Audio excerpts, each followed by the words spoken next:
వరద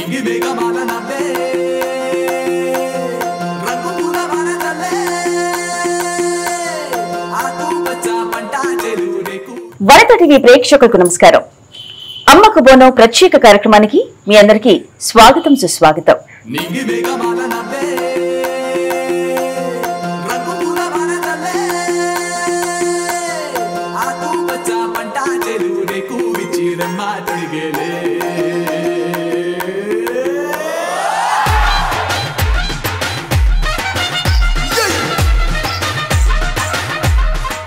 अंब परमेश्वरी महाकालेश्वरी, अंब परमेश्वरी महाकालेश्वरी,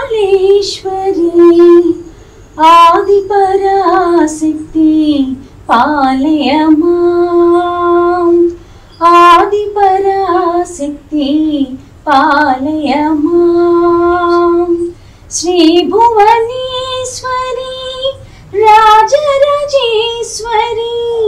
श्री भुवनेश्वरी राजराजेश्वरी, आनंद रूपेण पालय मां, आनंद रूपेण पालय मां. వరద టీవీ ప్రేక్షకులకి బోనాల పండుగ శుభాకాంక్షలు. బోనాల పండుగ ఆషాఢం వచ్చిందంటే చాలు బోనాల పండుగ మన తెలంగాణ ప్రాంతం అంతా కూడా సంబరాలు జరుపుకుంటూ ఉంటుంది. మరి ఆషాఢం వస్తే చాలు ఆషాఢం వచ్చింది బోనం ఎత్తుకుంది అని మనం అమ్మవారిని అలా కొలుచుకుంటూ ఉంటాము. ముఖ్యంగా ఆషాఢంలో బోనాల పండుగతో మొదలై ఎన్నో ఫెస్టివల్స్ కూడా ఎన్నో పండుగలు కూడా మనం అలా ఆనవాయితీగా చేసుకుంటూనే ఉన్నాం. ఇక తెలంగాణ రాష్ట్రం ఏర్పడ్డాక దీన్ని రాష్ట్ర వ్యాప్తంగా కూడా రాష్ట్ర పండుగగా కూడా మన గవర్నమెంట్ కూడా గుర్తించింది. ఇక బోనాల పండుగ అంటే ఆ అమ్మవారిని మనం చక్కగా ఆడపడుచుగా కొలుచుకుని ఆ అమ్మవారికి బోనం సమర్పిస్తాం, మనం మొక్కులు చెల్లించుకుంటాం, ఆ అమ్మవారిని కూడా మనస్ఫూర్తిగా ఆరాధిస్తూ ఉంటాం. ఈ బోనాల పండుగ మన తెలంగాణ ప్రాంతంలోనే కాదు రాయలసీమ ఇతర ప్రాంతాల్లో కూడా ఎంతో అంగరంగ వైభవంగా జరుపుకుంటారు. ఆ అమ్మవారిని మనస్ఫూర్తిగా ఆరాధిస్తారు. ఇక ఈ బోనాల పండుగ అసలు ఎప్పుడు మొదలైంది, బోనాల పండుగ యొక్క విశిష్టత ఏంటి, అమ్మవారికి బోనం ఎందుకు సమర్పించాలి ఇత్యాది అంశాలు మనకు వివరించడానికి మనతో పాటు ఉన్నారు ప్రముఖ ఆధ్యాత్మికవేత్త డాక్టర్ సునీత రామ్మోహన్ రెడ్డి గారు. వారి మాటల్లో బోనాల పండుగ యొక్క విశిష్టత గురించి తెలుసుకుందాం. నమస్కారం. నమస్తే పిల్లే. అమ్మా, ముందుగా ఈ బోనం అంటే ఏమిటి, అలాగే ఈ బోనాలు అనేది ఏ సంవత్సరంలో మొదలైంది, ఎందుకు మొదలైంది? బోనం అంటే మనం ఏదైతే భోజనం అంటున్నామో దానికి వికృతి పదం. ప్రకృతి వికృతి అన్నప్పుడు వికృతి పదం. ఎందుకు వికృతి పదము వాడుకలోకి వచ్చి అదే ఇన్ని తరాలుగా ఈ పండగ పేరు అదే ఎందుకు ఉండింది అంటే ఇక్కడ ప్రత్యేకించి ఈ పండగ జానపదులు చేసుకునేటువంటి పండగ. ఆ జానపదులకి అమ్మ మనలాగా ఒక శిష్టాచారంలో చేసుకునేటువంటి పండగ కాదు. వాళ్ళంతా కూడా వారి ఊరి ఎల్లల్లో ఉన్నటువంటి అమ్మ, ఎల్లమ్మ అనుకోవచ్చు, పోచమ్మ అనుకోవచ్చు, ఉప్పలమ్మ అనుకోవచ్చు. ముఖ్యంగా చెప్పాలంటే గ్రామదేవత. నిజానికి ఆ అమ్మలగన్న అమ్మకు అనేక విశేష అవతారాలు ఉన్నప్పటికీ మనం కొన్ని రూపాల్లో కొలుచుకుంటాం. జానపదులు వాళ్ళకి కనబడేటువంటి రూపాన్ని ఎక్కడ ఏమీ లేకపోతే అక్కడ ఒక చిన్న బండరాయిని పెట్టి పసుపు కుంకుమ చల్లి అమ్మ నువ్వే ఉన్నావు, ఈ విశ్వం అంతా నువ్వే ఉన్నావు, నువ్వు మమ్మల్ని రక్షించు అని ఆ తల్లిని వేడుకుంటారు. ఆ రకంగా ఆ తల్లికి వాళ్ళు పెట్టేటువంటి భోజనాన్ని బోనం అంటారు. ఆ బోనం ఇక ఎప్పటి నుండి ప్రారంభించారు ఏమిటి అని కనుక మనం చెప్తే మనకు చరిత్ర కాలంలో అందుతున్నటువంటి దాని ప్రకారంగా చూస్తే కాకతీయుల కాలంలోనే. ఎందుకంటే ఇప్పుడు మనం చూస్తున్నటువంటి గోలుకొండ నిజం చెప్పాలంటే మొట్టమొదటి బోనం అక్కడి నుండే ప్రారంభం అవుతుంది. ఈ గోలుకొండ అన్నది ఓనాటి కాలంలో గొల్లల కొండ. అక్కడ కాకతీయ సామ్రాజ్యం ఉన్నప్పుడు ఒక గొల్లలు అంటే జనరల్గా గొల్లలు అంటే ఈనాటి లాగా కాకుండా ఆనాడు కుల వృత్తులు ఉన్నాయి కనుక ఆ గొర్రెల్ని వాటిని మేపుతూ ఉండేవాళ్ళు ఆ కొండ మీద. అలా మేపుతూ ఉన్నప్పుడు అనుకోకుండా అక్కడేమైంది అంటే ఒక రాకూడని జబ్బేదో గొర్రెలకు వచ్చింది, గొర్రె పిల్లలకి. చచ్చిపోతుంటే ఆ గొల్లవాడు అక్కడ అమ్మ కనపడింది, చిన్న మనం ఏదైతే ఇప్పుడు అనుకున్నట్టుగా ఓ రాయి రూపంలో చెట్టు కింద వేప చెట్టు కింద అమ్మ కనబడితే ఆ అమ్మకు దండం పెట్టాడు అనమాట. అమ్మ నా గొర్రెపిల్లలు ఈ మంద అంతా బాగుండి ఉన్నట్టయితే నీకు బోనం చేస్తాను అని మొక్కుకున్నాడు. అలా మొక్కుకున్న తర్వాత ఈ గొర్రెపిల్లలకు వచ్చినటువంటి జబ్బు తగ్గిపోవడం వల్ల ఇక అక్కడ బోనం చేయడం అనేది మొట్టమొదటి బోనం అక్కడ మొదలైంది అనమాట. ఇక తర్వాత రాజుల పరంపర వచ్చినప్పుడు వారి సహకారం అలాగా పెద్ద ఎత్తున ఈ రోజు కూడా మొదటి బోనం గోల్కొండ కోటలో మనం తీయడం అనేటువంటిది ఒక సంప్రదాయం. అమ్మ, సంవత్సరం మొత్తం మీద ఎన్నో మాసాలు ఉన్నప్పటికీ కూడా బోనాలు ఆషాఢ మాసంలోనే ఎందుకు జరుపుకుంటారు? ఇది భారతీయ సనాతన ధర్మంలో వాళ్ళు జానపదులు అవ్వనివ్వండి, ఒక హిందూ ధర్మంలో ఉన్నటువంటి అతి ముఖ్యమైన విషయం ఏంటంటే మనం కాలం మారుతూ ఉంటే పండగలు చేసుకుంటుంటాం. అలా మారుతున్నటువంటి కాలంలో ఇప్పుడు సూర్యగమనం కనుక చూసినట్టయితే ఆషాఢం అంటే ఉత్తరాయణం పూర్తయిపోయి దక్షిణాయనం ప్రారంభమయ్యేటువంటి కాలం. అంటే ఏంటి, భూమికి సూర్యుడు దూరంగా వెళ్తున్నాడు. ఇలా దూరంగా వెళ్ళినప్పుడు ఏమవుతుంది అంటే సూర్యుడు ప్రసాదించే వేడి తగ్గుతుంది, మనలో ఉన్న జఠరాగ్ని తగ్గుతుంది. అంటే మనకు అన్నం తిన్నటువంటి అన్నాన్ని ఎక్కువగా జీర్ణం చేసుకునే శక్తి ఉండదు. అందుకే ఇక్కడ మనం వాళ్ళు పెట్టినటువంటి చాతుర్మాస దీక్షలు కానీ మిగతా పండుగలు కానీ ఇవన్నీ కూడా ఇక్కడ ప్రారంభమైనటువంటి. అందులో భాగంగానే మరి ఇంకా జానపదులు అన్నారు. ముఖ్యంగా మనమైతే ఈరోజు సైన్స్ టెక్నాలజీ ఇవన్నీ చెప్పి ఒక కనబడనటువంటి ఒక ఎనర్జీ ఉంది అని మనం చెప్తున్నాం. కానీ వాళ్ళు ఆ రోజే మనకు తెలియనటువంటి అతీతమైనటువంటి శక్తి ఉంది. ఆ శక్తి అమ్మ తప్ప మనల్ని ఎవరిని రక్షించలే వాళ్ళు వేరే వాళ్ళు లేరు. అందువల్ల అప్పట్లో పిల్లలకి ఈ ఎండాకాలం అంతా పోగానే వర్షం అప్పుడప్పుడే పడుతున్నటువంటి తొలినాళ్ళల్లో ఈ ఆటలమ్మ, పొంగు ఇలాంటి జబ్బులన్నీ వచ్చేవి. అండ్ ఆల్ ఆఫ్ సడన్ అంటే హీట్ పోయి ఇది వచ్చేది. అంటే శరీరం తట్టుకునేటువంటి శక్తి సైంటిఫిక్ గా కూడా మనం ఆలోచించినట్టయితే ఒక్కసారి మనకి ఎండాకాలం నుండి వర్షాకాలం రాగానే వచ్చేటువంటి ఋతు మార్పు వల్ల వచ్చినటువంటి ఆ తేడాని సమతుల్యం చేయగలిగినటువంటి శక్తి కలిగినటువంటి జ్ఞానపదులు మన జానపదులు. అందువల్ల వాళ్ళు ఏర్పరచుకున్నటువంటి పద్ధతులు అమ్మకు మొక్కుదాం ముందు. అందుకే మీరేం చేస్తాం, మనం బోనం చేస్తాం. ఆ బోనంలో ఉన్నటువంటి ఆ ఆహార పదార్థాలు ఏమంటారంటే మనం చాలా వరకు ఘటాకాశం మఠాకాశం అని అంటుంటారు. ఈ ఘటము అంటే కుండ. ఈ కుండలో ఉన్నటువంటి దాన్ని ఇదంతా విశ్వంతో పోల్చి ఈ కుండని అందులో ఉన్నటువంటి వాళ్ళందరూ కూడా ఈ జీవజంతుజాలం వీళ్ళందరినీ రక్షించే బాధ్యత అమ్మ నీదే అంటూ ఈ అన్నాన్ని అమ్మ దగ్గరికి తీసుకువెళ్తారనమాట.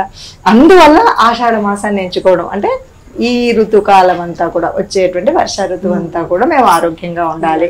ఇంతకు ముందు పోయిన ఋతువు వల్ల వచ్చినటువంటి ఈ చిన్నపిల్లలకు వచ్చే ఆటలమ్మ, పొంగు ఇలాంటివి ఏదైతే ఉన్నాయో ఇవి రాకుండా ఉండాలి. అందుకోసం మనం మొక్కుతున్నాం. అందుకని ఆషాఢ మాసమే సరి అయినటువంటి మాసం. అమ్మా, బోనాల పండుగ డప్పు చప్పుళ్ళు, మేళతాళాలు, శివశక్తుల చిందులతో చాలా సందడిగా వాతావరణం ఉంటూ ఉంటుంది కదా, వాటి యొక్క ప్రాధాన్యం ఏంటో ఒక్కసారి ప్రేక్షకులకు వివరిస్తారమ్మా?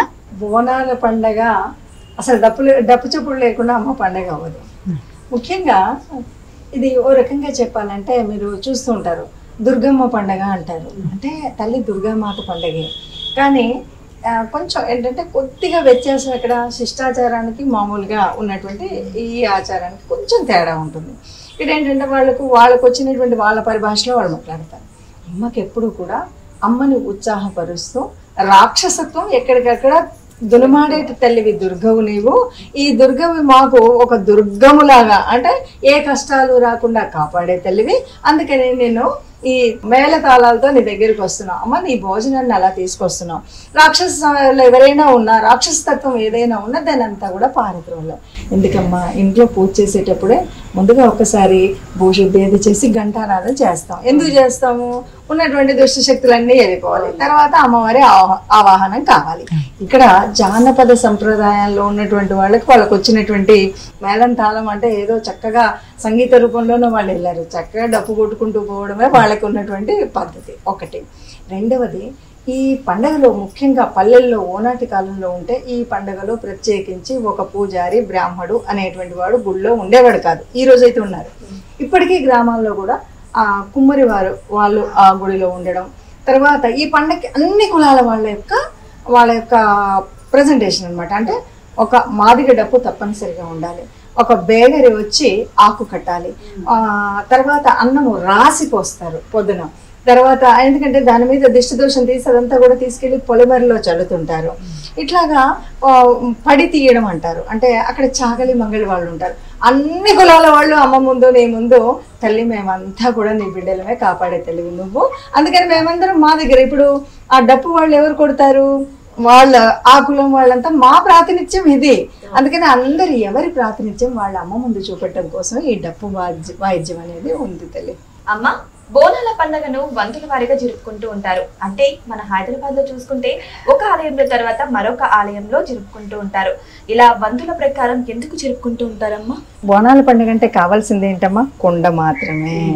మరి ఆ కుండ ఆనాటి కాలంలో ఉన్నటువంటి కుమ్మరులు అందరికి కుండలు ఒకసారి ఎలా కాలుస్తారు? వచ్చేది వర్షాకాలం, కుమ్మరి మామూలు వెలగాలి, కుండలు రావాలి. అంటే ఎండాకాలంలో దానికోసం సంసిద్ధం చేసుకున్నా ఇంతమంది జనానికి కుమ్మరి కుండ అందించాలి అంటే ఒక్కసారి కాదు కదా. ఇదొక వెసులుబాటు ఒకటి. రెండవది, ఒక్కొక్కరు అంటే ముఖ్యంగా మనము ఆషాఢ మాసం అనగానే బోనాల పండుగ అంటున్నాం కదా. నిజానికమ్మ తెలంగాణ ప్రాంతంలో పల్లెకి ఏ పల్లెకి వెళ్ళినా శ్రావణ మాసంలో జరుగుతుంది. ఆషాఢం భాగ్యనగరంలో మాత్రమే ఆషాఢ బోనాలు ఉంటాయి. ఆషాఢం అని చెప్పినప్పటికీ భాగ్యనగర కాలంలో మాత్రమే ఉంటాయి.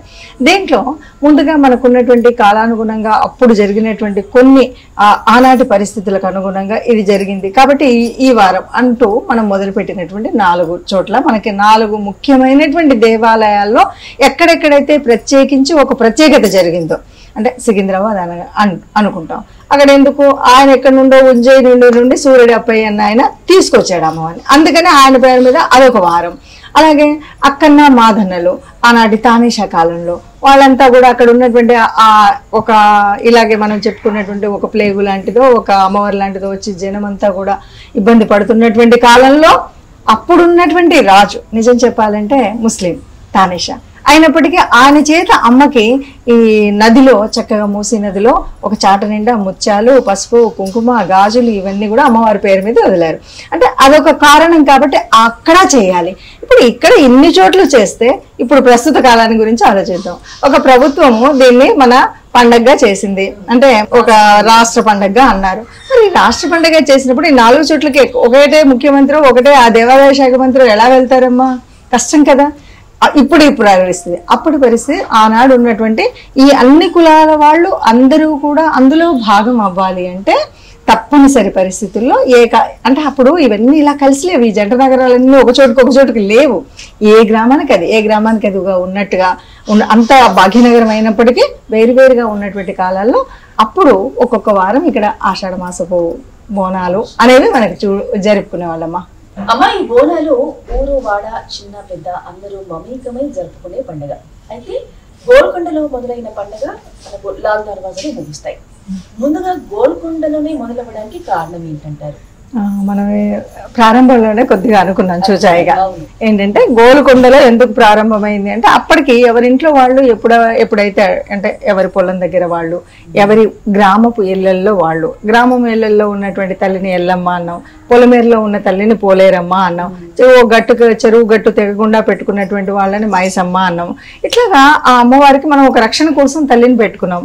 ఇట్లా పెట్టుకున్నటువంటి అమ్మవార్లకు మనం వాళ్ళు అక్కడే ఏదో వాళ్ళకు తోచింది. ఆనాటి కాలం ప్రకారంగా బలులు ఇవన్నీ అంటే జంతు బలి కూడా ఉండేది. ఆనాటి కాలంలో ఆనాటికి అనుసరించి వాళ్ళు చేసుకునేవాళ్ళు. అయితే అందరూ కలిసి ఎప్పుడు చేసుకోవడం మొదలు పెట్టారు అంటే మొదటగా గోల్కొండలో అనుకున్నాం. గోల్కొండలో ఎందుకు మొదలు పెట్టారంటే వాళ్ళు గొల్లలు వాళ్ళ వృత్తే అది కదా. ఈనాటిలాగా కాకుండా ఆ రోజు ఉన్నటువంటి ఆ వర్ణ వ్యవస్థలో వారి వృత్తే గొల్లలు కురుమలు. అంటే వాళ్ళు ఆ గొర్రెల్ని వీటిని పెంచాలి, మేకల్ని. వాటి యొక్క గొర్రెల జుత్తుతో వాళ్ళు గొంగళ్ళు నేయడం, ఇప్పుడైతే మనం రగ్గులు రకరకాలుగా కొనుక్కుంటాం కానీ గొంగళ్ళు ఇవన్నీ నేయడం అది వాళ్ళ వృత్తి అనమాట. ఆ వృత్తికి దోహదపడేలాగా అమ్మను కోరుకున్నారు. అమ్మ మమ్మల్ని వీటిని రక్షించమని. అందుకని మొట్టమొదటిసారిగా అయిన తర్వాత గోల్కొండ ప్రభు కాకతీయ కాలంలో ఉన్నటువంటి ఆ కాకతీయ రాజులు దీన్ని ప్రతిపాదించిన తర్వాత తప్పకుండా మనం చేయాలి, ఇది ఈ కోటలో మనం మొదలు పెట్టాలి అని అక్కడ మొదలు పెట్టారు. అలా మొదటిసారి అక్కడ మొదలైనటువంటిది. తర్వాత భాగ్యనగరం అక్కన్నమాద, తర్వాత లాల్ దర్వాజా. వీటికి కూడా ఒక్కొక్క దానికి ఒక్కొక్క ప్రత్యేక కథాకథనం ఉన్నాయి. అమ్మా, బోనం గురించి మాట్లాడుకుంటున్నాం. ముఖ్యంగా ముందుగా బోనాన్ని ఎలా తయారు చేస్తారు, అలాగే బోనాన్ని మట్టి కుండలో గాని రాగి కుండలో గాని వండి ఆ అమ్మకు బోనాన్ని సమర్పిస్తారు. అయితే అందులో ఏ ఏ పదార్థాలు వాడతారో అందులో ఉన్న అంతరార్థం ఏంటి? మీరు అడిగేటప్పుడు ఒక క్వశ్చన్, ఒక మాట ఏమన్నారంటే రాగి కుండలో కానీ మట్టి కుండలోనూ కానీ అన్నారు. ఇక్కడ ముఖ్యంగా ఓనాటి కాలంలో మట్టి కుండ మాత్రమే ఉపయోగించేవాడు, అదే శ్రేష్టం. ఎందుకంటే మనకి ఇది చెప్పాలి అంటే మానవ జీవితానికి ఏ రకంగా అనుబంధంగా ఉంది అంటే, మనం పుట్టినప్పుడు ఈరోజు హాస్పిటల్ సంగతి కాదు, ఓనాడు పుట్టినామంటే కలి నీళ్ళని చల్లేవాళ్ళు, అలా నీళ్ళు చల్లితేనే కెవ్వమని వాడు కేకేసేవాడంట. తర్వాత మళ్ళీ చనిపోయినప్పుడు కూడా అంత్యేష్టి కుండ లేకుండా ఉండదు. అంటే కుండ మానవ జీవితాన్ని మొత్తాన్ని కూడా కలిపి నిలుపుతుంది. అది ఒక ధర్మానికి చిహ్నం, అందుకే మనం పూర్ణ కలశంగా పెట్టుకుంటాం. రాక్షసులు దేవతలు ఉన్నప్పుడు ఆ అమృతం కోసం కొట్లాడినటువంటి కాలంలో స్థితికారకుడైన విష్ణుమూర్తి మరి అమ్మవారి రూపంలో వచ్చి మరీ పంచాడు కదా. ఇది ఏంటంటే ధర్మానికి ప్రతీక. అలాంటి కుండలో వండితే అంతకంటే విశిష్టం ఒకటి లేదు. అంతేకాదు మనం ఏంటంటే అందరూ బతకాలి, అందులో మనం ఉండాలి అనేటువంటి భారతీయ సనాతన హిందూ ధర్మంలో పుట్టాం కాబట్టి ఇది అన్ని కులాల వాళ్ళకి ఉండాలి కాబట్టి ఉండేది. ఇక రాను రాను వస్తున్నటువంటి కాల మార్పుల మూలంగా మీరు అన్నట్టుగా రాగిదే కాదు, స్టీల్ గిన్నె బిందెలు కూడా కనబడుతుంటాయి. ఇవన్నీ శ్రేష్టం కాదు, వాళ్ళు ఎంతో భక్తి తెలిసినంత వరకు చేస్తున్నారు కాబట్టి మట్టి కుండ శ్రేష్టం మొట్టమొదటిగా. ఇక అందులో ఏం వండుతారు ఏంటి అంటే, ఇది తెలంగాణ ప్రాంతానికి మాత్రమే సొంతమైనటువంటి పండుగ. ఎందుకంటే ఇక్కడ మెట్ట భూములు లేవు, నదులు లేవు, అంటే ఉన్నేదో మూసి నది అలా వెళ్తూ ఉంటుంది కాబట్టి ఇక్కడ మామూలు భాషలో చెప్పాలంటే చేను చెలక అనేవాళ్ళు. అంటే గుట్టలు అవి ఉండేవి, ఇప్పుడు కొద్దిగా పర్వాలేదు కానీ ఓనాటి కాలంలో సజ్జలు జొన్నలు ఇలాంటివి మాత్రమే పండేవి. ఎప్పుడైనా సరే అమ్మ మనల్ని ఏమి కోరదు, మనకేముందో అమ్మ మాకు ఇది ఇచ్చావు, దీన్ని నీకు నైవేద్యంగా సమర్పించి మేము భోజనంగా స్వీకరిస్తాం. ఇది మన పద్ధతి. ఏదైనా సరే ఇప్పటి వరకు మనం ఏది నైవేద్యంగా పెట్టినా దాన్ని ప్రసాదంగా మనం స్వీకరిస్తాం. ఆ పద్ధతిలో మాకు నువ్వు కలిగించింది ఇది తల్లి అని ఇక్కడ ముఖ్యంగా ఏమి దొరికితే దానితో పాయసం, లేకపోతే ఈ రోజుల్లో కట్ పొంగలి అంటున్నారు, అంటే దాన్ని తీపి రూపంలో కానీ లేదు మామూలుగా అన్నం రూపంలో కానీ. కొంతమంది కేవలం పసుపు అన్నం మాత్రమే వండుతారు, అన్నంలో పసుపు వేసి. కొంతమంది మామూలుగా పాయసాన్ని వండుతారు బెల్లం వేసి. కొంతమంది ఏంటంటే కట్ పొంగలి మనం చేస్తాం కదా అలా వండుతారు. ఏది ఏమైనా అమ్మకి అది నైవేద్యం తీసుకువెళ్ళేటప్పుడు అమ్మ ఈ సృష్టి అంతా నిండినటువంటి నువ్వు ఈ జంతు జాలాన్ని కాపాడాలి, ఇది వారి దృష్టి. అయితే ఇది తయారు చేసేటప్పుడు ఇందులో ఒక ప్రత్యేకంగా 2 కుండలు ఉంటాయి బోనం అన్నప్పుడు. ఈ 2 కుండల్లో కూడా మనం ఏంటంటే శుభ్రంగా అమ్మ రూపానికి చక్కగా పసుపు రాసేసి చక్కగా నిండుగా బొట్లు పెట్టేసి ఆ కంఠానికి వేప కొమ్మలు కట్టి చక్కగా వీలైతే నిమ్మకాయలతో మాల వేసి లేదా అమ్మవారికి వేసి ఇవన్నీ కూడా సవరించుకున్నాక పైన కుండలో కొంతమంది కేవలం నీళ్లు మాత్రం తీసుకెళ్తారు, కొంతమంది గొల్లలు అని ఇందాక అనుకున్నాం కదా వాళ్ళు పెరుగుతో ఉన్నది తీసుకువెళ్తారు, కొంతమంది చింతపండు పులుసు వేసి తీసుకెళ్తారు. ఇది చాలా ప్రత్యేక, అంటే అందరికీ ఈ విషయం తెలుసో తెలియదు కానీ నేను ఒక గ్రామంలో పుట్టినటువంటి యువతిగా, అంటే ఒక ఇల్లాలుగా నేను చిన్నప్పటి నుండి ఈ పండుగ చూసాం. అది చాలా అద్భుతంగా ఉండేది. ఇప్పట్లా కాదు, అందరూ కూడా సాయంకాలం పూట అమ్మకి తీసుకెళ్లేవాళ్ళు. పొద్దునంతా దేవుడి దగ్గరికి గుడికి వెళ్ళి నైవేద్యం పెట్టి సాయంకాలం ఎంత అద్భుతం అంటే ఈ బోనం ఎత్తుకొని పైన జ్యోతిని వెలిగిస్తే ఆ ఊరంతా ఒక కూడల దగ్గర ఉండి అక్కడ నుండి వెళ్తే ఆ జ్యోతుల ప్రవాహం లాగా ఉండేది. అమ్మ దగ్గరికి ఆ జ్యోతులు తీసుకుంటే అంతటి అద్భుతమైనటువంటి అది ఉంటుంది అనమాట. అందుకని ఇందులో ఏముంటుంది అంటే, అమ్మ నువ్వు నాకేమి ఇచ్చావో, నాకే ఆహారాన్ని ఇచ్చావో దాన్ని నీకు నైవేద్యంగా పెడుతున్నాను అనే పద్ధతి తప్ప అమ్మ పాయసాన్న గూడాన్న ప్రియ మన లలితలో చదివినటువంటి ఏ విషయానికి వెళ్ళాం. ఇక్కడ అమ్మ ఏది ఇస్తే అది మనల్ని దీవిస్తుందని గట్టి నమ్మకం మనకి. ఇక్కడ ఆ అమ్మ దీవెన కోసం మనం సమర్పించే భోజనం దాన్ని చూడండి చక్కగా అలంకరించడం, అందులో అంతకంటే ప్రత్యేకమైనటువంటి వైవిధ్యం ఉంటుంది. చక్కగా బొట్లు పెట్టి ఈ సృష్టి అంతటికి కారణం నువ్వు, ఇందులో ఉన్నటువంటి అంత జంతుజాలాన్ని జీవకోటిని రక్షించేదాన్ని నువ్వు అనేటువంటి ఒక భావన కనిపిస్తుంది. దాంతోపాటు ఈ ఆరోగ్య సూత్రం చక్కగా పసుపు రాస్తారు కొండకి అని చెప్పే సైంటిఫిక్ రీజన్స్ అందరు చెప్తూనే ఉన్నారు. వేపాకు గురించి తెలుసు ఈ రోజు అన్ని రకాలుగా ఏ రకం, ఆఖరికి అమ్మవారు వస్తే కూడా వేపాకు పెడితే తప్ప ఆ అంతటి బ్యాక్టీరియా పోదు. పసుపు అదే గుణం. అంటే పసుపు, సున్నము, వేపాకు, నిమ్మకాయలు ఇవన్నీ కూడా మన ఆరోగ్యాన్ని చేకూర్చేటువంటివి. వర్షాకాలం వచ్చి వర్షాల తొలిచి వర్షం వస్తున్నటువంటి కాలంలో ఏ రకమైనటువంటి చెడు బ్యాక్టీరియా మనకు అంటకుండా ఉండడం కోసం. అందుకే అమ్మవారి బోనాల్లో అంత జనం, అంత సందోహం ఉంటుంది. ఇది జాతరే, పండగ కాదు, ఇది జాతర. ఈ జాతరలో కూడా ఎవరికి ఏం కాకుండా కాపాడుతుంది తల్లి అమ్మ. అమ్మా, భక్తులు బోనాన్ని సమర్పిస్తూ ఉంటారు ఈ బోనం పండుగ రోజు. దానితో పాటు కర్రతోనూ కాగితంతోనూ తయారు చేసిన ఒక తొట్టిని కూడా అమ్మవారికి సమర్పించడం మనం చూస్తూ ఉంటాం. అసలు ఈ తొట్టిని ఎందుకు సమర్పిస్తారు అమ్మవారికి తెలియజేస్తారమ్మా? తొట్టెల అంటారు. తొట్టి కంటే కూడా ప్రభల్లాగా తొట్టెల అంటుంటారు. ఇది కర్రతో ఉందా కాగితంతో ఉన్నదా అన్నదానికంటే ముఖ్యంగా అది తేలిగ్గా పట్టుకోవడానికి వీలుగా ఉంటుంది అన్నది ఒక ఉద్దేశం. ఇప్పుడు మనం ఆంధ్రప్రదేశ్ అటువైపు ఉన్నటువంటి దేవాలయం ప్రభలు తీసుకుంటారు. ఇది ఒక ప్రత్యేకమైనటువంటి ఆకర్షణ. ఇది తొట్టెల అన్నది ఎందుకు వచ్చింది అంటే, అమ్మని మనం సర్వవేళలా అన్ని రకాల కోరికల కోసం మనకి ఏ కష్టం వచ్చినా అమ్మ నువ్వు తప్ప మాకెవరు లేరని అమ్మ పాదాలు పట్టుకోవడం మన ఒక అలవాటు, ఆనవాయితీ. దాంట్లో భాగంగా బోనాల పండుగ వచ్చిందంటే ముందుగా బోనం చేస్తామమ్మ. బోనం చేసినప్పుడు మామూలుగా ప్రతి ఇంటికి బోనం ఇలాగ ఒకదాని మీద ఒకటి పెట్టుకొని మనం చేసుకునే విధానం ఒకటి. ఇది కాకుండా మనకు కొన్ని మొక్కులు ఉంటాయి అన్నమాట. అంటే పెళ్ళయింది, 5 ఏళ్ళు అయింది, నాకు పిల్లలు లేరు, అమ్మ నువ్వు తప్ప నాకు ఇంకెవరు దిక్కు లేరు, మా ఇంట్లో ఒక తొట్టెను ఊగేలాగా చెయ్యి, నీకు ఒక తొట్టెను తీసుకొస్తాను అంటారు. చాలా వరకు అలా సంతానం కలిగిన తర్వాత ఈ తొట్టెలు తీసుకెళ్లి అమ్మ ఉండేటువంటి ఆ చెట్టు, వేప చెట్టు కానీ రావి చెట్టు కానీ ఉంటుంది కదా దగ్గరలో, ఆ చెట్టుకు ఈ ఊయళ్ళు కట్టేసి అమ్మ మా కోరిక తీర్చావు తల్లి అని అమ్మకి మొక్కు తీర్చడం అన్నమాట. తొట్టెల అంటే అది. అంటే ముఖ్యంగా సంతానం లేనటువంటి వారు సంతతిని కోరి మొక్కుకొని ఆ కోరిక తీరిన తర్వాత మొక్కు తీర్చుకునే విధానం తొట్టెల. ఇలా చాలా కోరికలు ఉంటాయి. బోనాలు చేసేటప్పుడు కూడా మనం ఇదే పని ఇంకో పని చేద్దామమ్మా. ఈ బోనాన్ని ఇప్పుడు తయారు చేసుకుంటూ దీంతో పాటు ఎన్ని రకాల బోనాలు ఉన్నాయి ఇవన్నీ మాట్లాడుకుందాం.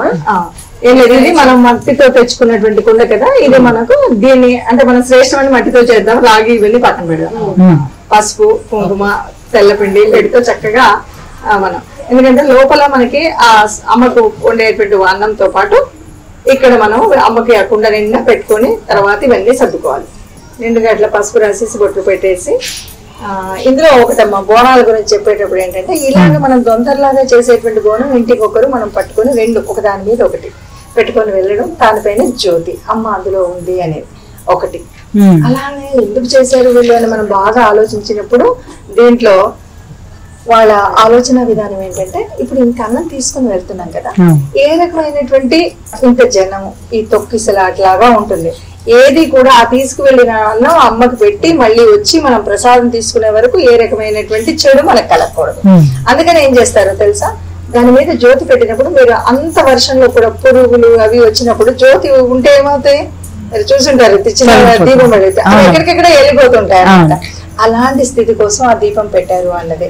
ఇక మొత్తానికి ఈ కుండలు ఒకదాని మీద ఒకటి పెట్టుకొని వెళ్ళేటువంటి పద్ధతి జనరల్ గా మన ఇంట్లో మనం ఇక్కడ చేసేటువంటి బోనాన్ని మనం తీస్తున్నాం. బోనం మా ఇంట్లో నుండి బోనం ఎత్తాము, అమ్మకు బోనాన్ని ఇచ్చాము, ఇవన్నీ. ఇది కాకుండా దొంతర బోనం, 1000 కేళ్ల బోనం, బండి బోనం, తొట్టెల, ఇట్లాగే ఇన్ని రకాలు ఉంటాయి. ఈ బోనం దొంతర బోనం అంటే మీరు చూసుంటారు, ఇలాగా అంతస్తులాగా ఒకదాని మీద ఒకటి పెట్టుకొని ఉంటుంది.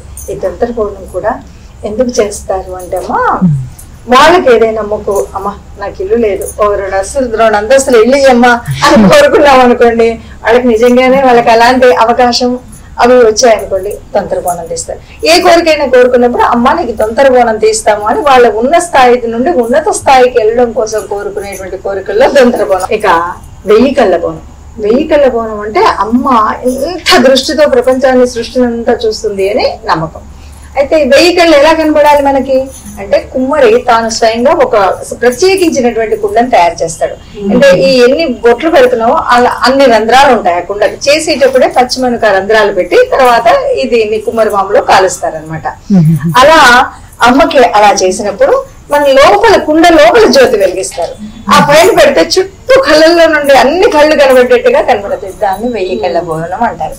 ఈ ప్రత్యేకించి 1000 కళ్ళ బోనం ఎప్పుడు చేస్తారంటే, ఎవరికైనా దృష్టి దోషం ఉంది, నా పిల్లవాడికి అస్సలు అంటే ఇప్పుడు నాకు దృష్టిలో దోషం ఉందంటే నేను ఏదో కళ్ళజోడుకో డాక్టర్కో వెళ్తాను నా వయసుకి. అలా కాదు, నా పిల్లలు చిన్న పిల్లలు ఉన్నారు, వాళ్ళకి ఏదో కళ్ళద్దాలు బాగాలేవు అన్నారు అనుకోండి, వాళ్ళకి ఏదో దృష్టి అనుకో, అలాంటప్పుడు మొక్కుతుంటారు అనమాట. నా పిల్లలకి ఆ దృష్టి దోషం తీసి తల్లి నేను 1000 కిళ్ళ బోనం నీకు సమర్పిస్తాను అని. అలా అందుకని ఆ 1000 కిళ్ళ భోజనం అనేది ఒక ప్రత్యేకమైనటువంటి మొక్కు మాత్రమే. ఇంటి నుండి బోనాల పండుగలో చేస్తే మనం ఇప్పుడు చేస్తున్నటువంటి బోనం లాగే ఉండాలి, అలాంటి బోనం చేయాలి. ఇక్కడ తెల్ల బొట్లు కూడా పెట్టాలి, అది మనం రెగ్యులర్ గా చేసేటువంటిది. అలా కాకుండా మొక్కుతూ అంటే 1000 కిళ్ళ బోనం. ఇక బండి భోజనం, బండి బోనం అంటారు, ఇది భోజనం కాదు. ఏం చేస్తారంటే ముఖ్యంగా బళ్ళు, ఇది వ్యవసాయక దేశం అనేది ఎప్పటికప్పుడు మనకు గుర్తు చేసేటువంటి విషయం. వ్యవసాయక దేశంలో ఈ వర్షాలు బాగా కురిస్తేనే కదా తర్వాతి కాలం అందరికీ కూడా ఆయన అన్నదానం చేసిన అన్నదాత అయినా కూడా ఆ పంటలు పండాలి. అలా పండడానికి పశువులు సహకరించాలి, మనకు వచ్చేటువంటి అది సరిపోయినంత రావాలి. అందుకని వాళ్ళకు ఉన్నటువంటి పనిముట్లు రథం ఏంటి, ఆ ఎద్దుల బండి. అందుకని ఆ బండికి చక్కగా ఎద్దులు కట్టి బండిని చక్కగా అలంకరించుకుని ఎద్దుల్ని అలంకరించుకుని అందులో కాస్త నైవేద్యం తీసుకువెళ్ళి, ఇప్పుడు మనందరం పలారాల బండి అని సిటీలో ఉంటున్నారు, దానికి మాడిఫికేషనే. ఊర్లలో మనకు ముందున్నటువంటి పద్ధతి ఏంటంటే దీంట్లో మనం అన్ని తీసుకుని అమ్మవారి చుట్టూ ఉదయం ఏం చేస్తారంటే గుడి చుట్టూ ప్రదక్షిణ చేపించే వాళ్ళు. చక్కగా ఎద్దుల బండి కట్టినటువంటి ఎద్దులకి గంటలు ఉంటాయి, వాటిని గుంగూరులు అంటారు. ఆ గుంగూరులు చప్పుడు వస్తుంటే అమ్మకి చక్కగా దాన్ని తీసుకుని వెళ్ళి ఆ గుంగూరులని కట్టినటువంటి వాటితో ఊరేగింపు చేసి ఈ ప్రసాదాన్ని అందరికి పంచేవాళ్ళు అనమాట. అది బండి భోజనం. ఇలా రకరకాలుగా మనం మొక్కులు తీర్చుకునేటువంటిది. అలాగే అందులో భాగంగానే ఇందాక మీరు అడిగిన తొట్టెల కూడా అందులోకి వస్తుంది. సంతానం లేకపోతే తొట్టెల, దృష్టి దోషం ఉంటే 1000 కిళ్ళ బోనం. ఏదైనా నాకు ఉన్నత స్థానం నుండి ఉన్నత స్థానానికి వెళ్ళాలి, నేను ఇప్పటికంటే పైకి ఎదగాలి అనుకున్నటువంటి వాడు దొంగల బోనం. నాకు ఎప్పుడు కూడా సుభిక్షంగా నేను నలుగురికి అన్నం పెట్టే స్థితి నాకు ఉండాలి అనుకున్నటువంటి వాడు బండి బోనం. ఇవి మనకు ఉండేటువంటి మొక్కులమ్మ బోనాల పద్ధతులు. వచ్చింది కదా, ఇప్పుడు ఏం చేయాలంటే కంఠానికి ఈ వేపాకులు కట్టాలి. ఎలాగా మీరు పూలమాల కడతారు కదా, అలా పూలమాల కట్టి అక్కడ ఒక దారం తీసుకొని కాస్త పసుపు రాయమ్మా, పసుపు రాసి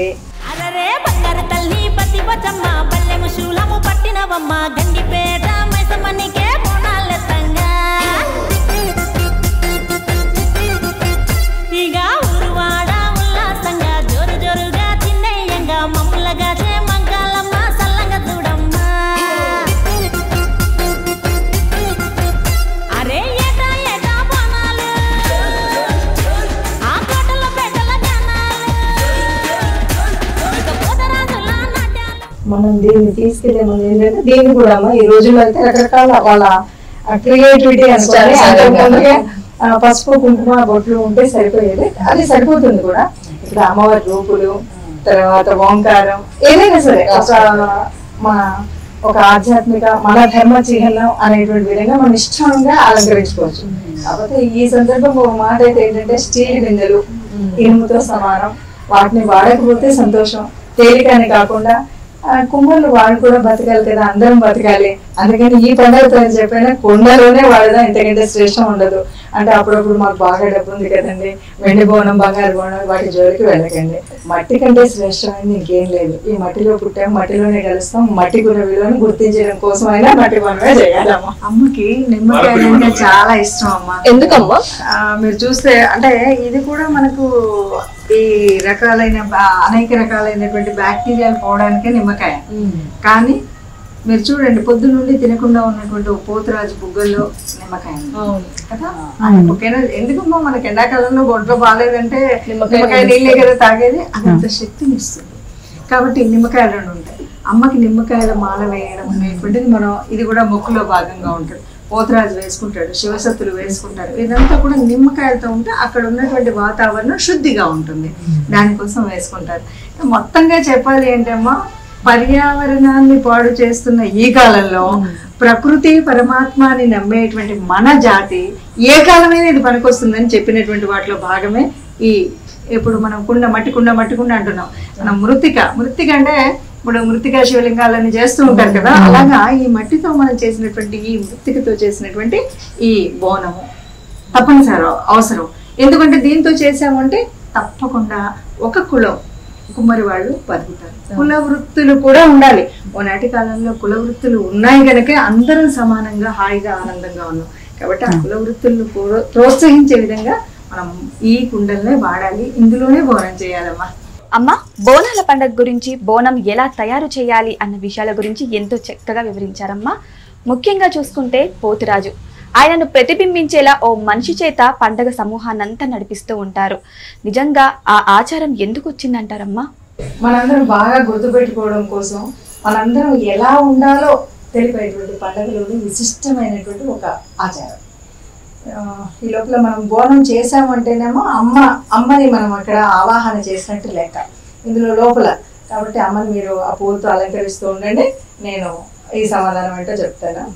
బోనంలో మనకి బోనాలు ఎత్తుకుపోయే వాళ్ళందరూ కూడా అంటే తల మీద బోనాన్ని మోస్తూ ఉండి మనకి ఉన్నటువంటి వెళ్తున్నాం కదా, వెళుతూ ఉన్నప్పుడు కొంతమంది స్త్రీమూర్తులు శివసత్తులు అంటారు. శివసత్తులు అన్నది కూడా ఇది జానపదమే. శివ శక్తి అంటే శివుడి యొక్క శక్తి, అమ్మవారు పార్వతి. ఆ శివసత్తులు అని ఎందుకు చెప్తున్నామంటే అది శివశక్తి అని. అంటే ఇది జానపదం, మనం దాన్ని శివసత్తులు అన్నాం. శివశక్త్యాయుక్తో యదిభవతి శక్తః ప్రభవితం నచే దేవం దేవో నకలు కుశలః స్పందితుమపి అసత్వామారాధ్యం హరిహర విరించాది విరపి ప్రణతం స్తోత్రం వాగతం కృతతో యహ అంటూ ఎందుకు చేస్తున్నారు, ఎందుకు చెప్పారు? శంకరాచార్యులు ఆనాడు సౌందర్యంలో మొట్టమొదటి శ్లోకం చెప్పాడు. అమ్మా ఏమో అనుకుంటున్నాడు కానీ ఆ శివుడు కూడా శివశక్తి లేకపోతే, అంటే నువ్వు లేకపోతే శివుడు కూడా ఏమీ లేనివాడు, చలనం లేనివాడు అంటూ చెప్పాడు. అంటే అంతటి ఆ పరమాత్మ కూడా, పరమేశ్వరుడు కూడా శక్తి లేకపోతే ఏమీ లేదు. సృష్టి అంతా కూడా చైతన్యం ఫలితంగా ఉంటుంది. అంతా కూడా తల్లి యొక్క ఆ పరాదేవి యొక్క రూపం అన్నమాట. ఆ పరాదేవి రూపం ఏదైతే ఉందో ఆ అమ్మను మనం కొలుస్తున్నాం కదా, ఇక్కడ అది బాగుంది. ఇక్కడ మనకు వాళ్ళు ఇచ్చేటువంటి సందేశం ఏంటి? ప్రతి పండగ భారతీయ సనాతన ధర్మంలో నాది జానపదం అనేది విశిష్టమైన పండగ అనేది. అందులో ఒక సందేశం ఉంటుంది, ఒక ఆరోగ్య సూత్రం ఉంటుంది, ఒక ఆధ్యాత్మిక చింతన ఉంటుంది. ఇన్ని కలిపి ఉంటేనే ఆ పండగ. దీంట్లో ఈ సంస్కారంలో ఏంటి అంటే సప్తమాతృకలు అంటుంటాం. వాళ్ళందరూ ఉంటారు కదా, ఈ సప్తమాతృకలకు తోడు ఒకడు ఉంటాడనమాట. అంటే మనకు పాట కూడా తెలంగాణలో బతుకమ్మ పండుగలో పాట ఉంటుంది. ఇద్దరికి చెల్లెళ్ళు ఉయ్యాలో, ఒక్కరికి ఇచ్చారు ఉయ్యాలో, ఒక్కడే మాయన్న ఉయ్యాలో వచ్చన్న. అంటే అన్న అనేటువంటి వాడు ఒకడు ఉండాలి. వీళ్ళు 7 సప్తమాతృకలు ఎవరివ్వండి, ఇద్దరికి చెల్లెళ్ళు అన్నది ఎవరైనా కానివ్వండి, తమ్ముడు అనేవాడో అన్న అనేవాడో ఒకడు గనక ఉంటే నాన్న తర్వాత నాన్నంతగా ప్రేమను పంచేటువంటి సోదర భావం కలిగినటువంటి ఒక చక్కనైనటువంటి భ్రాతృబంధానికి ఉండేటువంటి అనుబంధము అనేటువంటిది ఉండేది. అందుకే మనం ఈరోజు ఫార్మల్ గా రక్షాబంధన్ పోయి ఏదో కట్టేసి అన్నేదో అన్నట్టు స్వీట్ పెడితే వాడు ఏదో ఇచ్చేసేటువంటి 100-200 ఇది కాదు. ఒక ఆత్మీయమైనటువంటి బంధం, కష్టంలో సుఖం, అమ్మ నేను ఉన్నాను అనేటువంటి బంధం. ఈ బంధం ఉండడం కోసం అన్న అనేటువంటి వాడు ఒకడు ఉన్నాడు. వాడు ఎట్లాంటి వాడు కావాలి? రక్ష కావాలి. ఇప్పుడు ఇక్కడ ఈ శివశక్తులందరూ కూడా వెళ్తుంటే వాళ్ళకి ఆల్రెడీ వాళ్ళకి ఎలా ఉంటుందంటే ఒక అమ్మ వాళ్ళ మీద ఉంది అనే భావంతో వెళ్తుంటారు. వాళ్ళు చుట్టుపక్కల ఏం జరుగుతుంది, ఎవరేం చేస్తున్నారు చూసుకునేటువంటి పరిస్థితిలో ఉండరు వాళ్ళు. అలాంటి పరిస్థితుల్లో వాళ్ళకి రక్షగా వెళ్తూ ఉంటారనమాట. వీళ్ళందరూ వెళ్తుంటే ఆ ముందు చూసిన వాళ్ళకల్లా భయం, భీతి కలిగించేలా ఉండాలి. అందుకే మీరు ఆ ప్రత్యేకించినటువంటి ఒక ఆకృతి ఉన్నవాడు మాత్రమే పోతురాజు వేషం వేస్తాడు. కొంచెం భయానకంగా ఉండాలి, కళ్ళు కాస్త ఎరుపుగా ఉండాలి, ఆ పటిష్టమైనటువంటి చేతులు కాళ్ళు ఉండాలి. చూడగానే భయపడిపోతుంటారు కదా. అలా అంటే భయంతో అందరూ కూడా దూరం వెళ్ళిపోతారు. దానివల్ల ఏమవుతుంది, ఈ శివశక్తులము మేము అనుకునేటువంటి వాళ్ళు అమ్మవారి ఆధార ఆ స్థితిలో మైమరిచిపోయారు, తన్మయంలో ఉన్నారు. వాళ్ళు అలా వెళ్తున్నారు. వాళ్ళకి అపకారం జరగకుండా ఉండడం కోసం ఏర్పడినటువంటి ఒక ఆచారంగా చెప్పొచ్చు. లేదు అరే బాబు మీకు చెల్లున్నా అక్కున్నా కూడా మీరు ఇలా కాపాడాలి అని మన సమాజానికి అందించే ఒక సందేశం కావచ్చు. అక్క చెల్లెలకి అన్నాదమ్ములకు ఉండేటువంటి అనుబంధానికి ప్రతీకగా ఈ పోతురాజు కనబడతాడు.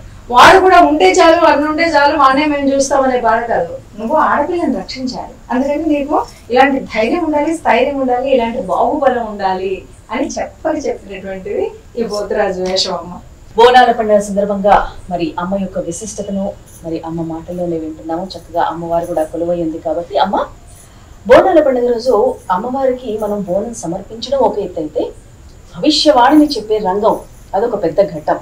అయితే ఈ రంగం దానికోసం కూడా ప్రేక్షకులందరూ కూడా ఏం చేస్తుంటారు, వేచి చూస్తుంటారు ఏం చెప్తుందా అని చెప్పి. కుండ మీద నిల్చొని గంగని చెప్పడం యొక్క విశిష్టత ఏమిటంటారు? ఇది ఇంకా ప్రత్యేకించి మన యొక్క పుట్టుక ఈ దేశంలో లేకపోతే ఈ భూమి మీద ఈ మట్టిలో పుట్టినటువంటి మన పుట్టుక తెలిసేటువంటి తత్వం ఇందులో బాగా కనిపిస్తుంది. ఒకటి. రెండు, మనం ఎప్పుడూ కూడా అమ్మ మన భవిష్యత్తును నిర్ణయిస్తుంది అనేటువంటి భావన రెండవ భావన. మనం ఎప్పుడు కూడా ఈ భవిష్యవాణి ఉగాదిలో కనుక మనం చూసుకున్నప్పుడు చెప్తే రెండోసారి ఇక్కడ వింటున్నాం. ఇందులో ప్రత్యేకించి ఇది అందరూ చెప్పగలుగుతారంటే కొందరికి మాత్రమే వంశపారంపర్యంగా దేవతా కృప దేవీ కృప ఉన్నటువంటి వాళ్ళు మాత్రమే చెప్తారు అంటారు. ఎందుకంటే కొంత అమ్మ వారి మీదకి వచ్చినప్పుడు వారు ఆ చెప్పగలిగేటువంటి స్థితి వస్తుంది. ఇక ఇది ఎట్లా చెప్తారు ఏమిటి అంటే పచ్చికుండ ఎక్కారంట అంటారు. అంటే నిజానికి పచ్చికుండే అంటే కాల్చినటువంటి కుండ. పచ్చికుండ అంటే మట్టితో చేసింది అలా తెచ్చి పెట్టరు. మట్టితో చేసిన కుండను కాల్చకుండా అంటే అగ్నిలో ఇంకా కాలకుండా ఉన్నటువంటి ఆ కుండని దాన్ని కూడా పెట్టే విధానం మీరు చూసారో లేదో కానీ దాని లోపల ధాన్యం నింపుతారు, నింపి బోర్లేస్తారు. అప్పుడు దాని మీద ఎక్కినప్పుడు కూడా ఏమీ కాదు. ఇక్కడ మట్టి మీదే ఎక్కడం అంటే ఇప్పుడు అసలు మనం పుట్టింది భూమి మీద, ఈ భూమికి ఉన్నటువంటి ప్రత్యేకమైనటువంటి కారణాలన్నీ ఉన్నాయి. అమ్మా నేను ఈ మట్టి మీద రొట్టేసి చెప్తున్నా అంటుంటాం కదా, అంటే నేను ఇప్పుడు ఇదంతా కూడా కొంత కలుషితమైంది అనేటువంటి భావన మనకుంది. అలా ప్రత్యేకించి ఆ మట్టితో చేసినటువంటి దాన్ని లోపల ధాన్యం పోసి ఉన్నటువంటి దాన్ని ఈ విశ్వానికి ప్రతి రుక్కులాగా కనబడుతుంది కదా, అక్కడికి ఎక్కి అంటే ఏ కలుషితం లేనటువంటి అక్కడికి ఎక్కాను. ఇక్కడ కూడా మీకు చాటలో బియ్యం వస్తాయి. ఈ చాటలో చూసుంటారు ధాన్యము, అవి కూడా ఒడ్లు, ఇలాంటివి తీసుకొచ్చి అక్కడ చెప్తూ ఉంటారనమాట. ఈ చాటలో ఒడ్లు కూడా మీరు చూసారో లేదో, చాటలో బియ్యం అది మీరు అప్పుడప్పుడు పిల్లలు పుట్టినప్పుడు చిన్న పిల్లల్ని కూడా హాస్పిటల్ లేనప్పుడు పుట్టినప్పుడు ఆ చాట తీసుకొస్తే దాంట్లో గుడ్డ తెల్లటి గుడ్డ వేసి అందులో పసుపాపని పడుకోబెట్టి ఇచ్చేవాళ్ళట. తర్వాత పురుటి రోజన్నా ఇప్పుడు ఆ పని చేస్తున్నాం బియ్యంలో పడుకోబెట్టి. ఇదంతా ఏంటి అంటే ఇంకా వాళ్ళకి ఏది కల్మషం లేనటువంటి స్వచ్ఛమైనటువంటి వాళ్ళు అని అర్థం అనమాట. ఆ రకంగా ఇప్పుడు ఏంటి ఇప్పుడే పుట్టినటువంటి ఒక అమ్మతత్వం చెప్పగలుగుతున్నారు. అంటే మేము ఇంకా నాకు ఏ కల్మషం లేదు కాబట్టి నేను నిజం చెప్తాను. అలాగే అమ్మవారి మీద ఉంటుంది కాబట్టి జరగబోయే కాలంలో చాలా వరకు వర్షాలు ఎట్లా పడతాయి, కాలం వస్తుందా అంటే కాలంలో వర్షాలు పడతాయా పడవా, ఎండలు తీవ్రంగా ఉంటాయా, ఇంకేమైనా నష్టాలు వస్తాయి, ఏమైనా అగ్నిభయాలు ఉన్నాయి, ఇవి మాత్రమే చెప్తారు. ఎందుకంటే ఇవన్నీ కూడా ఈ వ్యవసాయక దేశంలో రైతుకు కావలసినటువంటి ఏమైతే ఉన్నాయి. అందుకే నీకు ఆ కుండ చూసినా ఈ చాట చూసినా ఆ ధాన్యం చూసినా ఇవన్నీ రైతుకు సంబంధించినటువంటి విషయాలు. దాంట్లో రైతులందరూ చల్లగా ఉండాలి అనేటువంటి భావన. దీనికి కావలసినటువంటి ఇప్పుడు వచ్చేటువంటి వ్యవసాయక దేశంలో మీరు ఈ కాలం అంతా వర్షాలు పడతాయా పడవా ఏంటి అన్నది ఈ భవిష్యం అని చెప్తుంది అనమాట. అంటే రేపు జరగబోయేది చెప్తుంది. అందుకని అప్పుడు చెప్పేటప్పుడు మనకు కూడా కొంత భయం కలిగిస్తుంది. ఏం భయం అంటే ఈ పాపం చేసావు అందుకని నీకు నష్టం వస్తుంది, ఇంకా మునిగిపోతుందిరా అంటుంది ఆ తల్లి అక్కడ అమ్మవారి రూపంలో వచ్చినటువంటి ఆవిడ. మీరు చేశారు ఈ నష్టం అని గట్టిగా ఒక బల్లబుద్ధి చెప్పినట్టుగా చెప్తుంది. అందరికీ భయం వేస్తుంది. ఏమైనా సరే మనం ఈ పాపం చెయ్యొద్దు, ఈ చెడు చెయ్యొద్దు అనేటువంటి వాళ్ళ అమ్మను నమ్మినటువంటి వాళ్ళందరికైతే కలుగుతుంది. కాబట్టి మనల్ని చెడు చెయ్యొద్దు అని చెప్తూనే మంచి జరుగుతుంది, రేపటి కాలంలో ఇలా జరుగుతుంది, మీరు ఇలా ఉండండి, న్యాయంగా ఉండండి, ధర్మంగా ఉండండి అని చెప్పేటువంటిదే భవిష్యవాణి. రేపు జరగబోయేటువంటి చెప్పేదే భవిష్యవాణమ్మా. అమ్మవారికి బోనాలు సమర్పించి చివరిగా అమ్మవారిని ఊరంతా ఊరేగించి చెరువులో గాని నదిలో గాని నిమజ్జనం చేస్తారు కదా, అంటే ఈ నిమజ్జనంతోనే బోనాల పండుగ ముగిసినట్టేనా? ఇందులో ఉన్న అంతరార్థం ఏంటి? అమ్మా నిమజ్జనము అన్నది అన్ని చోట్ల కాదు. మీరు లాల్ దర్వాజా దగ్గర ఎక్కడ ఉంది, తర్వాత పురాణ పూల దగ్గర అది నిమజ్జనం చేస్తారు అన్నది మనకు తెలిసింది. ఒక్క పండగ మొదలుపెట్టి చక్కగా ఎట్లా అంటే అది అక్కన్న మాదన్నలు వాళ్ళు ఆనాటి కాలంలో వాళ్ళు చేసినట్టుగా ఇప్పుడు కూడా ఏనుగు మీద బోనాన్ని ఊరేగిస్తారు. ఆ ఊరేగించిన అక్కడ కలుపుతారు. దీనికి ప్రత్యేకించి ఒక అంతరార్థం అయితే ఒక విషయం ఉంది, ప్రత్యేకత ఉంది. ఏంటంటే ఆనాడు తానిషా మహారాజు ఉన్నాడు. ఆయన మరి విధర్మీయుడు, హిందూ ధర్మానికి సంబంధించినటువంటి వాళ్ళు కాదు, హిందువుల పండగ. అప్పుడు వచ్చినటువంటి ఒక భయంకరమైనటువంటి వ్యాధి నుండి తట్టుకోవాలంటే అయ్యా ప్రజలంతా చనిపోతున్నారని అక్కడ ఉన్నటువంటి మంత్రులైనా అక్కడ మాదన వీళ్ళు వెళ్ళి అయ్యా ఇది పరిస్థితి మరి ఇక్కడ ఉంది అంటే ఇక్కడ మనం అమ్మని నమ్ముకుంటాం, ఈ అమ్మని నమ్మండి అనేసి చెప్పినప్పుడు సరే ప్రజలకు సుఖం జరుగుతుంది అంటే నేను వస్తానని ఆయన ఒక మంచి వెండి చాట తీసుకుని దాంట్లో ముత్యాలు, పసుపు, కుంకుమ, చీర, గాజులు అన్ని తీసుకెళ్లి ఆ నదిలో వదిలాడు అనమాట. అందువల్ల అప్పటి నుండి అక్కడ నిమజ్జనం చేయడం అనేది ఉంది. అది కేవలం ఆ ప్రాంతంలో ఉంటుంది. ఇంకెక్కడ మీరు సికింద్రాబాద్ చూడండి, మహంకాళి, ఉజ్జయిని మహంకాళి అంటాం. ఏంటి అక్కడికి ఉజ్జయిని నుండి ఆయన తీసుకొచ్చాడు సూర్యటప్పని. అట్లా ఒక్కొక్క చోట మనకు జరుగుతుంది కూడా. ఇది ఎక్కడికక్కడే జరుగుతుంది. మనం నిమజ్జనం అన్నది కేవలం వినాయకుడి పండుగలో ఉంటుంది, అమ్మవారి పండుగలో అంతటా ఉండదు. ఇక్కడ ఒక చోట ఎందుకు ఉంటుంది అంటే ఆనాడు జరిగినటువంటి ఆ సంఘటనకు ఒక గుర్తింపు లాగా. అమ్మా, బోనాల పండుగ వెనుక ఎన్నో శాస్త్రీయ కారణాలు ఉన్నాయని మనం ఇంత క్రితం కూడా తెలియచేసుకున్నాం. మీరు చాలా చక్కగా తెలియచేశారు.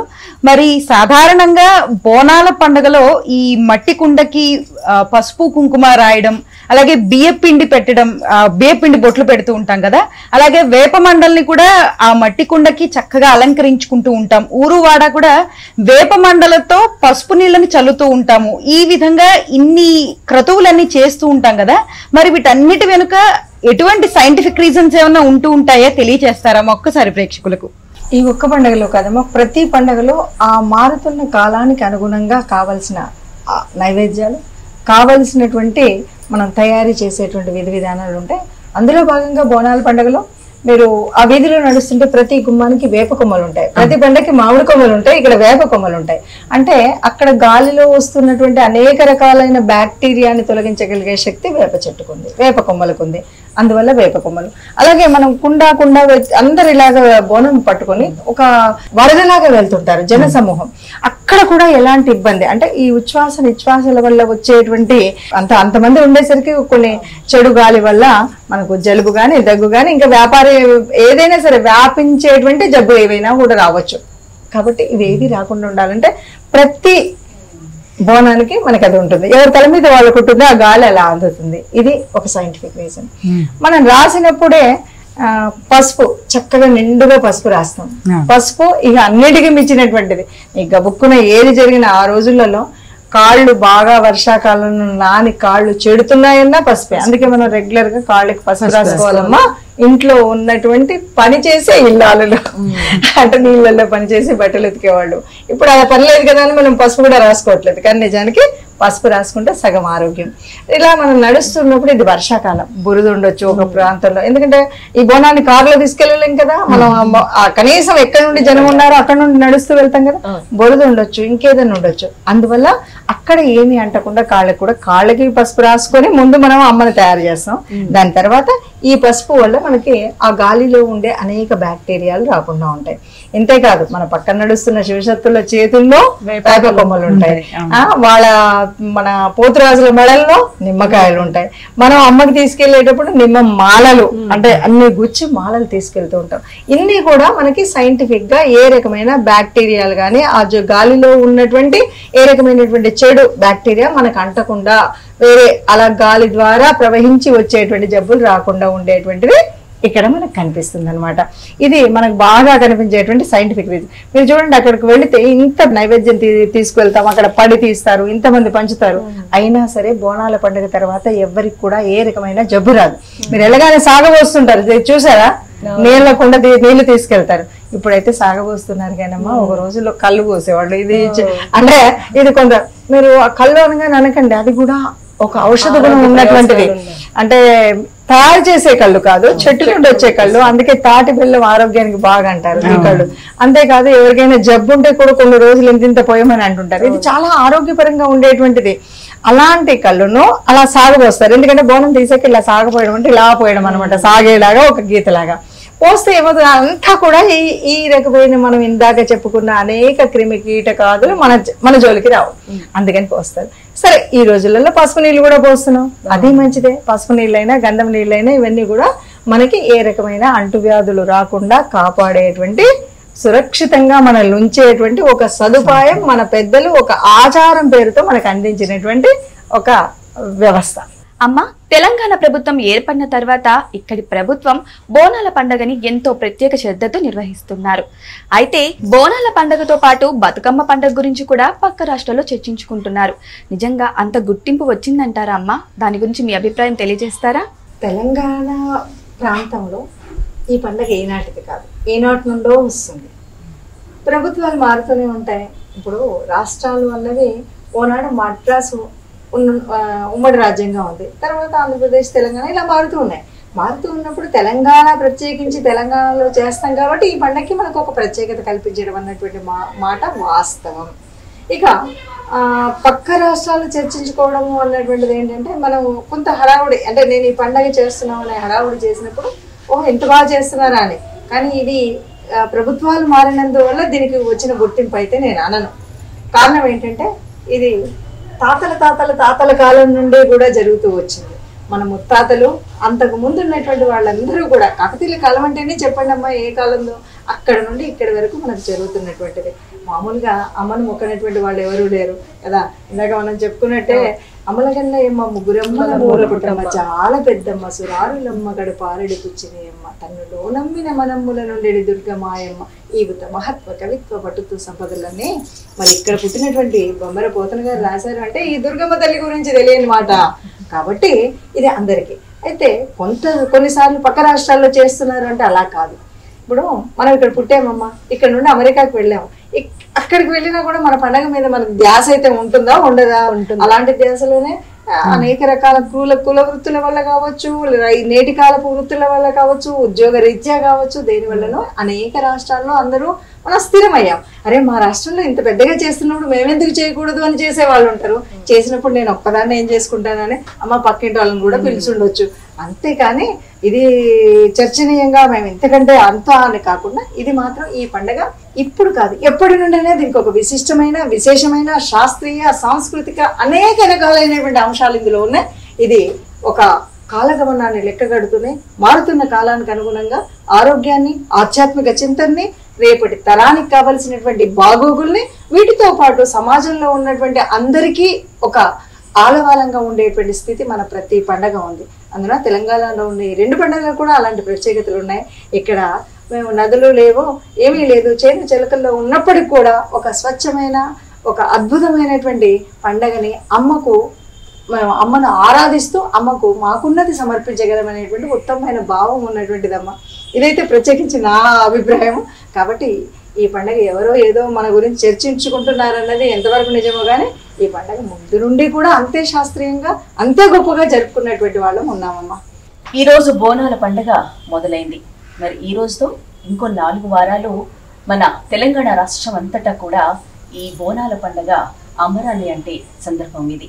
మరి బోనాల పండగ యొక్క విశిష్టతను, అసలు బోనం అంటే ఏంటి, బోనం ఎలా చేసుకోవాలి, ఎందుకు చేసుకోవాలి, అలాగే నైవేద్యం ఏమి సమర్పించాలి, రంగం అంటే ఏంటి, శివశక్తులు అంటే ఏంటి ఇత్యాది అంశాలు అమ్మ చాలా చాలా అద్భుతంగా మనందరికీ వివరించారు. మీకు ముందుగా ధన్యవాదాలమ్మా. అమ్మ ఆశీస్సులు మనందరికీ కూడా ఎల్లవేళలా ఉండాలని మనస్ఫూర్తిగా కోరుకుంటూ అమ్మ మరి ఆ అమ్మవారికి దీపం వెలిగిద్దామా? తప్పకుండా అమ్మా.